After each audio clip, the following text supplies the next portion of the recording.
අම්මට බෙහෙත් ගන්න සල්ලි නැති හින්දා දරුවෝ කොළඹට එනවා සාමාන්‍ය පෙළ ලියලා රස්සාවක් කරලා අම්මට අදාළ බෙහෙත් ටික දෙන්න. ඒකට බොහොමයක් ගණිකාවෝ ඒ ගණිකා වෘත්තියේ යෙදෙන්නේ අතරම කැමැත්තෙන්. හරි. අපි ජාතික ගිණුම් කරන කොටස කතා කරන මාතෘකාවක් වෙනවා මේ නීති විරෝධී ආර්ථික. එතකොට මේ නීති විරෝධී ආර්ථික ක්‍රියාවක් කිව්වහම ඒක ඇත්තටම නීත්‍යානුකූල නොවන ආර්ථික ක්‍රියාවක්.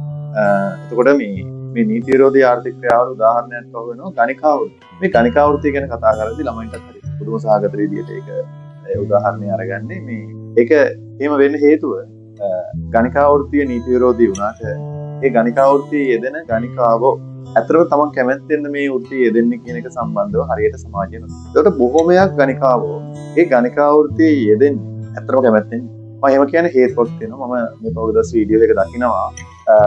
තමන්ගේ අම්මා පිළිකා රෝගයකින් පෙළෙනවා. ඒකට අම්මට බෙහෙත් ගන්න සල්ලි නැති හින්දා ඉන්ජෙක්ෂන් ටික ගන්න සල්ලි නැති හින්දා දරුවෝ කොළඹට එනවා සාමාන්‍ය පෙළ ලියලා රස්සාවක් කරලා අම්මට අදාළ බෙහෙත් ටික දෙන්න උදව් කරනවා. ඊට පස්සේ එයා බෝඩිමේ ඉන්නකොට බෝඩිමේ යාළුවත් එක්ක මත්ද්‍රව්‍ය වලට හුරු වෙනවා. ඒතකොට එයා දන්නෙත් නැතුව එයා මත්ද්‍රව්‍ය වලට හුරු වෙනවා. මේ මත්ද්‍රව්‍ය පාවිච්චි කරලා එයා ඒකට ඇඩික්ට් වෙනවා. ඊට පස්සේ ඒක ප්‍රතිඵලය විදියට එයාට මත්ද්‍රව්‍ය වලට විශාල මුදල් ප්‍රමාණයක් ඕන. දැන් අම්මගේ බෙහෙත් ටික අරන් දෙන්නත් විශාල මුදල් ප්‍රමාණයක්. අනේ එතකොට අර මුලින් මත්ද්‍රව්‍ය ස්වරූපයෙන් එන්නේ ගණිකා වෘත්තියට එයා කොළඹවා ගැනීම. එතකොට මේ ළමයට ආයි සිද්ධ වෙනවා ඊළඟට යෝජනාවක් එනවා වාට සල්ලි මදිනේ. මෙන්න මෙහෙම වෘත්තියක් තියෙනවා. මෙන්න මෙහෙම සල්ලි හොයන්න පුළුවන් ක්‍රමයක් තියෙනවා.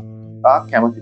එතකොට ළමයා අතන මේකට අකමැත්තෙන් වුණත් තමන් අර ඇඩික්ට් වෙච්ච, පුරු වෙච්ච මත්ද්‍රව්‍ය වලට මුදල් හොයා ගන්න ඕන නිසා ඊට පස්සේ අර අම්මට බෙහෙත් ටික අරන් දෙන්න ඕන නිසා ගණිකා වෘත්තියේ ඒ ළමයිගේ කතාව එහෙම කියලා අවසන් කරා. ඒ ළමයි කියන්නේ. ඒතර මම මේක කැමැත්තෙන් කරනවා. මට දැන් ජීවිතේ නැති කරගන්න තරම් හිතලා